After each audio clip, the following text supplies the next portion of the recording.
इतने विशाल और अनंत ब्रह्मांड की रचना कैसे हुई? क्या इसे ईश्वर ने बनाया है? क्या ये बिग बैंग की वजह से बना है?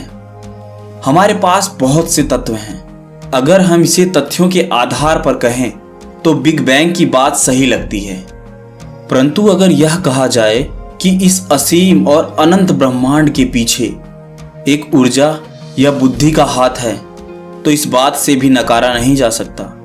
आइए जानने की कोशिश करते हैं कि ब्रह्मांड की रचना कैसे हुई और इसके पीछे विज्ञान के तर्क क्या हैं। आप ब्रह्मांड की रचना के पीछे का विज्ञान जानते हैं। दुनिया भर के धर्म अपनी अपनी व्याख्याएं देते रहे हैं, जिन्हें आमतौर पर एक खास मकसद से सुनाया जाता है। जरूरी नहीं है कि उसे सही आंकड़ों के रूप में प्रस्तुत किया जाए, बल्कि उसे एक खास इरादे के साथ बताया जाता है। विज्ञान का कहना है कि एक बिग बैंग यानी एक बहुत बड़ा धमाका हुआ और धुंधली गैसें ठोस होती गई, फिर एक ब्रह्मांड की रचना हुई। यह तथ्य के आधार पर सही हो सकता है और हम इसे सही मानते भी हैं, क्योंकि विज्ञान हमेशा एविडेंस पर विश्वास करता है। अगर हम तथ्य के आधार पर इसे देखें तो तथ्य के आधार पर बिग बैंग की थ्योरी सत्य है। कोई और कहता है कि ईश्वर ने सारा ब्रह्मांड बनाया, जो तथ्य नहीं है मगर सत्य है। जब हम कहते हैं कि ईश्वर ने ब्रह्मांड की रचना की तो पहला सवाल यह आता है कि ईश्वर के बारे में हमारी धारणा क्या है। हमारे दिमाग में ईश्वर का ख्याल कैसे आया? हमने ईश्वर का आविष्कार क्यों किया? सिर्फ इसलिए क्योंकि हमारे पास ब्रह्मांड के निर्माण के लिए कोई स्पष्टीकरण नहीं था। तो आखिर जो सारा ब्रह्मांड हम देख रहे हैं उसे किसने बनाया होगा? इसका सबसे सरल स्पष्टीकरण यह है कि दुनिया से परे कोई चीज है जिसने इस ब्रह्मांड को बनाया है। आपने और मैंने इस धरती को तो बनाया नहीं, यह बिल्कुल स्पष्ट है। फिर इसे बनाया किसने? क्योंकि हम इंसान हैं तो हमने यह सोच लिया कि वह कोई बहुत बड़ा इंसान होगा। अगर आप कोई जानवर होते तो आपको लगता कि उसके पीछे किसी बहुत बड़े जानवर का हाथ होगा।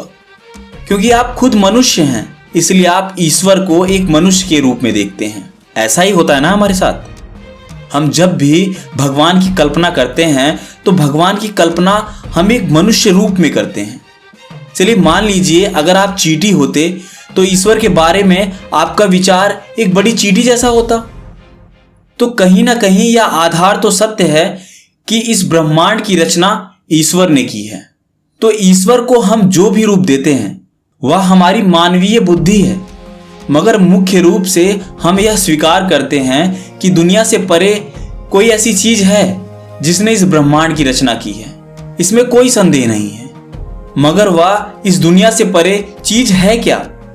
इसे लोग अपने तरीके से समझाने की कोशिश करते हैं, मगर आज तक कोई समझा नहीं पाया और उसे समझाया भी नहीं जाना चाहिए। क्योंकि अगर आपने इसे समझ लिया तो इसका मतलब ब्रह्मांड का अस्तित्व ही खत्म हो गया। ब्रह्मांड मतलब अनंत, जिसे हम कभी समझ ही नहीं सकते। जितना ब्रह्मांड को समझा जाए उतना कम है।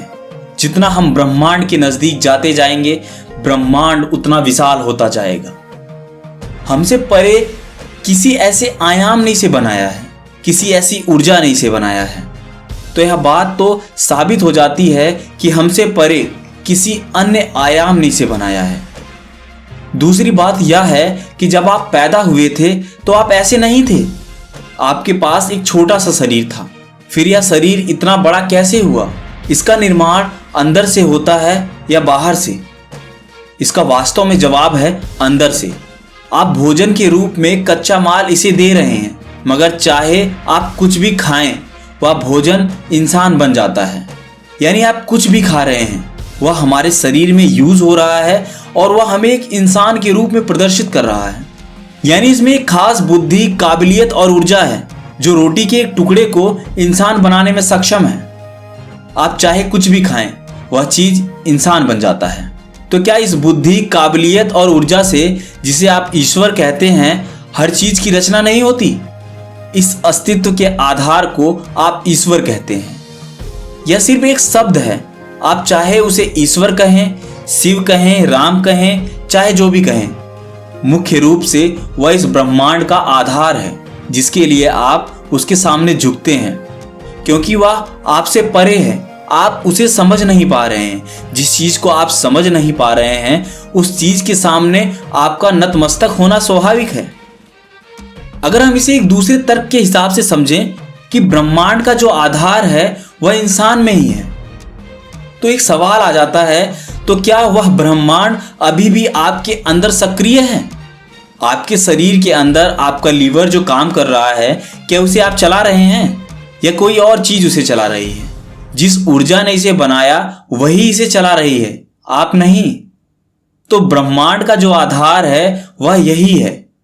अगर किसी पेड़ को बड़ा होना है, फूल को खिलना है और कुछ भी घटित होना है, तो उसमें वही ऊर्जा काम कर रही है, यह उसी की रचना है। अब वह ऊर्जा क्या है? जीवन की हमारी धारणा बहुत मानव केंद्रित है, इसलिए हम सोचते हैं कि ईश्वर एक बड़ा और महान इंसान है। ऐसा सोचने में कोई बुराई नहीं है, क्योंकि ईश्वर हर चीज में है। इसलिए जब आप देखते हैं कि वही ऊर्जा हर शरीर में सक्रिय है, तो आप हर किसी को देखकर सिर झुकाते हैं। आप जो ईश्वर के साथ करते हैं वही हर किसी के साथ करते हैं। अगर आप किसी व्यक्ति को देखें तो आप उसे पसंद या नापसंद कर सकते हैं। अगर आप किसी के शरीर को देखें तो आप उसके प्रति आकर्षित हो सकते हैं, या ऐसा भी हो सकता है आप उससे नफरत करने लगें। अगर आप किसी के मन को देखें तो आप उसे स्वीकार या अस्वीकार कर सकते हैं। इसलिए पहली चीज यह है कि आप स्वीकार करते हैं कि जो ब्रह्मांड का आधार है वह हर इंसान में है, इसलिए आप उसके आगे सर झुकाते हैं। देखिए, ब्रह्मांड का स्रोत हर चीज में सक्रिय है। आप किसी भी चीज को ले लीजिए, आपको उसके अंदर ब्रह्मांड के दर्शन हो जाएंगे। इसलिए आप सिर्फ किसी व्यक्ति विशेष के आगे ही सिर नहीं झुकाते, बल्कि आप किसी गाय, कुत्ते, चींटी, चट्टान, कीट पतंगे, पेड़ पौधे, जिनको भी आप देखते हैं, आप उसके आगे नतमस्तक हो जाते हैं, क्योंकि ब्रह्मांड का स्रोत हर चीज में सक्रिय है। ब्रह्मांड के पीछे की बुद्धि यहाँ भी मौजूद है। अगर आप सोचना चाहते हैं तो एक तरीका यह है कि ईश्वर वह ऊर्जा है जिसने हर चीज की रचना की है। सोचने का दूसरा तरीका यह है कि ईश्वर वह बुद्धि है जो हर चीज को बनाती है, क्योंकि उसकी बुद्धि अद्भुत है। इतने सारे विज्ञान के बावजूद हम एक पत्ता तक नहीं बना सकते, हम वास्तव में एक परमाणु तक नहीं बना सकते। इसलिए ब्रह्मांड के पीछे की बुद्धि इतनी अद्भुत है कि अगर आप बुद्धि के प्रशंसक हैं तो उसे बुद्धि कहेंगे। अगर आप ऊर्जा के प्रशंसक हैं तो इसे जबरदस्त ऊर्जा कहेंगे। अगर आप आकारों और रूपों के प्रशंसक हैं तो आप इसे पुरुष, स्त्री या और कुछ कहेंगे। तो बात यह है कि आपके बोध से परे एक आयाम, बुद्धि और ऊर्जा है जो हर चीज को चला रही है, मगर वही ऊर्जा, बुद्धि और काबिलियत आपके अंदर भी है, इसलिए वह आपके बोध के परे भी नहीं है। अगर आप चाहें तो उसका अनुभव कर सकते हैं, मगर उसे समझा नहीं सकते। व्याख्याएं मूर्खतापूर्ण हैं। व्याख्याएं और दलीलें अपने अहम को संतुष्ट करने के लिए होती हैं, मगर उसका अनुभव करने में हर इंसान सक्षम है। यानी जो लोग ये दलीलें दे रहे हैं कि ब्रह्मांड का निर्माण इस प्रकार हुआ है, तो यहाँ आपको यह जान लेना आवश्यक है कि ब्रह्मांड का निर्माण किसी दूसरे आयाम की ऊर्जा से हुआ है, और यह ब्रह्मांड इतना जटिल है जिसे समझ पाना मुश्किल ही नहीं, नामुमकिन है। तो यह कहना सर्वथा सत्य होगा कि इस ब्रह्मांड की रचना ऊर्जा से हुई है। इस ब्रह्मांड की रचना के पीछे एक एनर्जी है। इस ब्रह्मांड की रचना के पीछे एक ऐसा आयाम है जिसे अभी विज्ञान नहीं समझ पाया है। तो आज की वीडियो में बस इतना ही। आशा करता हूं आपको वीडियो पसंद आया होगा। पसंद आया है तो लाइक करें, शेयर करें और हाँ, चैनल को सब्सक्राइब करना ना भूलें। मिलते हैं अगले वीडियो में, तब तक के लिए नमस्कार।